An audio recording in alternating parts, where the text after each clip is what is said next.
Good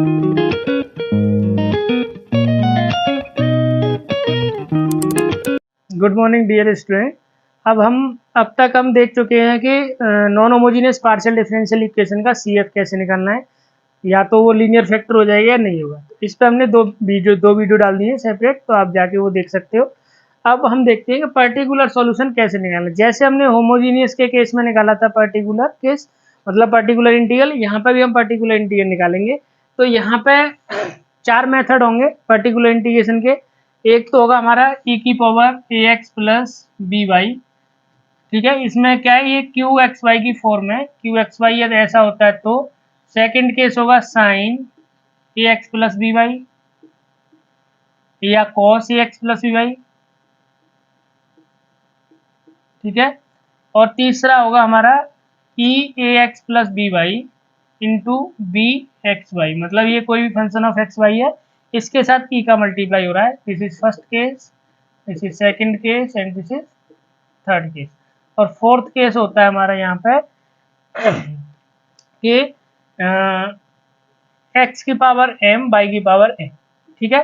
तो इसको कोई मतलब यहाँ पे भी करा देता है, इसको थर्ड के भी, इसको फोर्थ बोले या इसको थर्ड, मतलब ये है चार, टोटल हमारे पास 4 ही केस है, ठीक है। तो हम इसमें क्या करते हैं, बाइनोमियल लगाते हैं। इसमें हम क्या करते हैं, रिप्लेस करते हैं d और d डैश को, और यहाँ पे हम, तो अब हम एक एक करके चारों केस देखेंगे। तो सबसे पहले आज हम देखते हैं e की power ax plus B Y को कैसे सोल्व करना है। तो अब यहाँ पे देखो, इसका पी आई जैसे हम निकालते हैं, तो पी आई के लिए क्या करते हैं, 1 by F D D dash, मतलब ये ऑपरेटर है वो डिवाइड कर देते, और ये आ जाता है हमारा क्यू एक्स वाई। तो सबसे पहला काम ये होता है हमारा कि हम जो यहाँ पे क्यू एक्स वाई की जगह पे क्या होगा, वो हमारा this is equal to 1 by F, इनमें से कोई एक केस होगा। तो मैं मान ले रहा हूँ कि मेरा पहला केस है ई एक्स प्लस बी वाई, इसको मैं बोल रहा हूँ केस फर्स्ट, ठीक है। तो अब मैं यहाँ पे चेक करूंगा F of A comma B, मतलब मैंने किया क्या कि डी को रिप्लेस किया ए से और डी डैश को रिप्लेस किया मैंने बी से। यदि ये मेरा क्या आता है, नॉन जीरो आता है, this is not equal to zero, तो हम पी आई कैसे लिखेंगे, तो पी आई हमारा होगा this is 1 by F of A B into E की पावर ए एक्स प्लस, तो मैं कुछ नहीं करना, जो वैल्यू ये आएगी नॉन जीरो है तो ऐसे कर देंगे। इन केस ये हो जाता है F of A B equal to zero, तो इस केस में आपका होगा केस ऑफ फेलियर। इस केस में हम जैसे होमोजीनियस में क्या करते थे कि एक एक्स का मल्टीप्लाई करेंगे, डेल बाई डेल एक्स करेंगे, यदि एक्स किया है तो डेल एक्स एफ डी और डी डैश, और यहाँ पे आ जाएगा ई एक्स प्लस बी वाई, ठीक है। तो अब यहाँ पे तुम्हें फिर से क्या करना पड़ेगा, ये सॉल्व करने के बाद फिर से डी को रिप्लेस करेंगे ए से और डी डैश को रिप्लेस करेंगे हम बी से, और ये हम एक सॉल्यूशन, यदि फिर जीरो होगा तो एक एक्स का मल्टीप्लाई करेंगे, फिर से डिफरेंशिएट करेंगे। यदि यहाँ बाई का मल्टीप्लाई करते हो तो हमें बाई के रेस्पेक्ट में करना पड़ेगा। बाकी हम एग्जाम्पल से देखते हैं। तो ये और मतलब केस ऑफ फेलियर वाला आपको ऐसे ही करते जाना है, यदि जीरो होता जा रहा है नीचे तो आप एक्स का मल्टीप्लाई करो, नीचे डिफरेंशिएट करो पार्शियली, ठीक है। तो ये समझ में आ गया होगा। तो अब हम इसको देखो, ये मेन है, इसके बाद ये केस फेलियर है, तो देखते हैं। तो अब हम एक एग्जाम्पल सॉल्व करते हैं इससे। तो हमें सॉल्व करने के लिए बोला तो हमें जेड इक्वल टू क्या क्या निकालना पड़ेगा, C F plus P I. तो सी एफ कैसे निकालोगे, सी एफ देखो दो फैक्टर आ गए, D Z equal to zero, और आ गया D minus two D dash minus three Z equal to zero, तो दो आ जाएंगे। देखो इसके लिए क्या आएगा, जब हमारे पास केवल डी होता है तो हम क्या लिखते हैं, ये इस किसके रेस्पेक्ट में एक्स, तो यहाँ लिखेंगे बाई, ठीक है, प्लस। अब ये तो e की पावर गामा कितना है, गामा दिस इज किससे कंपेयर होगा, alpha D plus beta D dash plus gamma Z equal to zero. तो e की power minus gamma by alpha होता था, e की power minus gamma by alpha into X F one alpha Y minus beta X. तो इससे compare करके लिखोगे तो कितना आएगा, minus three, minus minus plus हो जाएगा 3x, और एफ वन यहाँ पे आ गया तो एफ टू लिखो इसको, एफ टू, और ये अल्फा वाई कितना, अल्फा की वैल्यू 1, तो वाई माइनस, और ये माइनस है और ये यहाँ पर 2 है तो प्लस 2 एक्स, सी एफ आ गया। अब पी आई देखो, पी आई के लिए क्या करोगे, नीचे D, D minus two D dash minus three E की power X plus two Y. सबसे पहले हमें ये मेरा क्या है, मेरा एफ डी डी डैश है ये। तो मैं अब चेक करूंगा एफ ऑफ डी की जगह पे यहाँ क्या रखूंगा 1, इसका कोफिशिएंट 1 है और इसका कोफिशिएंट 2 है, तो 1 2। तो अब इसको सॉल्व करूंगा तो 1 ये आ जाएगा, देखो 1 -4 -3, तो ये कितना हो गया, दिस इज -7 और ये 1, तो दिस इज इक्वल टू -6, तो ये नॉट इक्वल टू 0 है। तो पी आई के लिए क्या होगा, तो 1/f ऑफ 1, 2 ई की पावर x प्लस 2y, तो इसकी वैल्यू कितनी है -1/6 ई की पावर x प्लस 2y। तो इसका जो सॉल्यूशन आएगा वो कितना आएगा, z equal to C F कितना आया f1 प्लस f2 ई, एफ ये कितना आया e की power 3x f2 y plus 2x और प्लस पी आई कितना आया -1/6 ई की पावर x प्लस 2y, ये माइनस है, ठीक है। तो ये इसका कंप्लीट सॉल्यूशन हो गया। अब हम पर्टिकुलर इंटीग्रल के केस 1 पे कुछ बेस्ड क्वेश्चन देखते हैं। एक अब एग्जाम्पल हम सॉल्व करा चुके हैं, अभी हमारा एग्जाम्पल 2 और 3 है, तो इनको देखते हैं। तो इसके लिए पहले आप देखेंगे कि इसके फैक्टर हो रहे हैं या नहीं, तो ये मैंने अभी बताया है।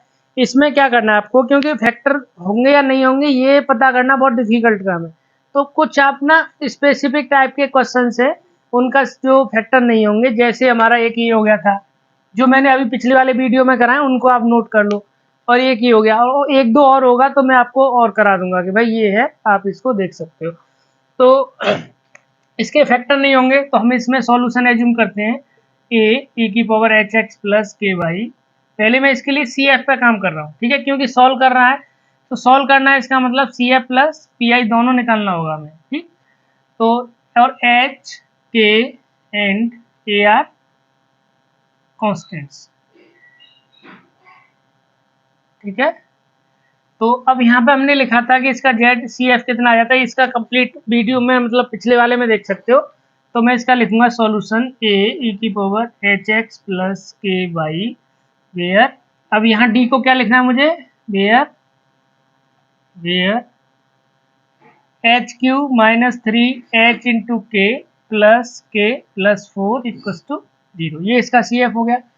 इसे सी एफ पी आई देखो, P I equal to 1/, D Q -3 dash plus D dash plus 4 और ई की पावर 2x प्लस वाई। तो सबसे पहले मुझे चेक करना है एफ ऑफ ए की वैल्यू 2 है और बी की वैल्यू 1, तो 2 1 पे ये 0 आ रहा है या नॉन जीरो आ रहा है। तो यहाँ पे देखेंगे 2, तो यहाँ 8 आ जाएगा, -3 इंटू 2 इंटू 1 करोगे तो ये 2 आ जाएगा, प्लस 1 डी बी की वैल्यू कितनी है, मतलब d is replaced by 2 and d dash is replaced by 1, तो यहाँ पे 1 प्लस 4, तो ये आ जाएगा 16 होके 8 6, तो यहाँ 2 बच गया और ये 6 और 7, ठीक है 7, तो ये नॉन जीरो आया, this is not equal to 0।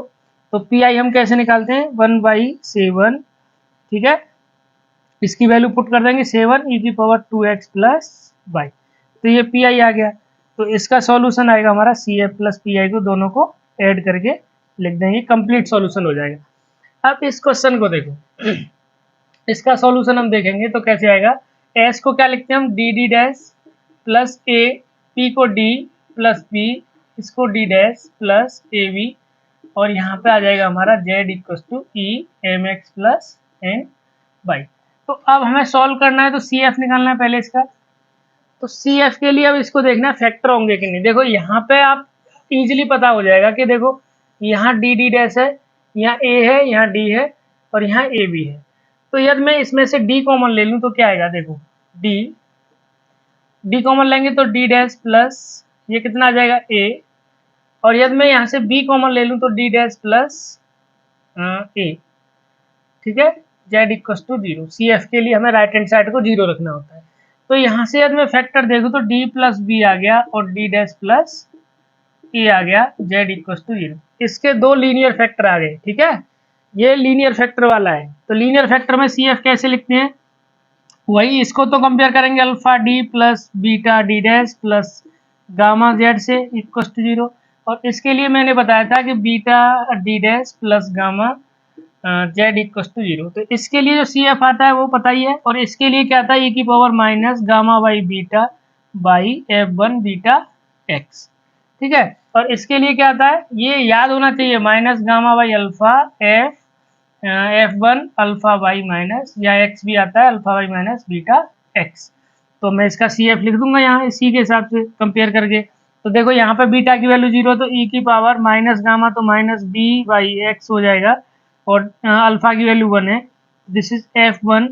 और यहाँ पे कितना हो जाएगा, अल्फा बाई मतलब बाई, तो बाई आ जाएगा ओनली, क्योंकि इसमें ये है नहीं, मतलब बीटा की वैल्यू 0 है।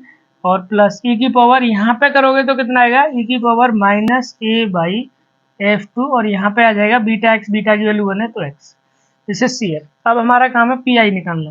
तो PI equals to 1 by d plus B and d dash plus a, और e की power mx plus n by.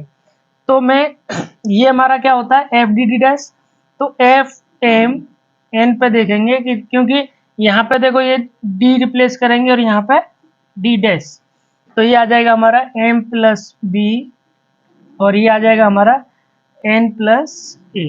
तो इसका जो पी आई आएगा, P I equals to 1 by M plus B और n plus A into E की power M X plus N by. और इसका सॉल्यूशन कैसे लिखेंगे, हम दोनों को ऐड कर देंगे, तो सॉल्यूशन आ जाएगा z equals to C F plus P L. तो मुझे लगता है कि इस केस के लिए कंप्लीट हो गए, 2 या 3 क्वेश्चन हो गए। तो आपके समझ में आ गया होगा, आपके समझ में आ गया तो आप मतलब सब्सक्राइब कीजिए और शेयर भी कर सकते हो आपस में। और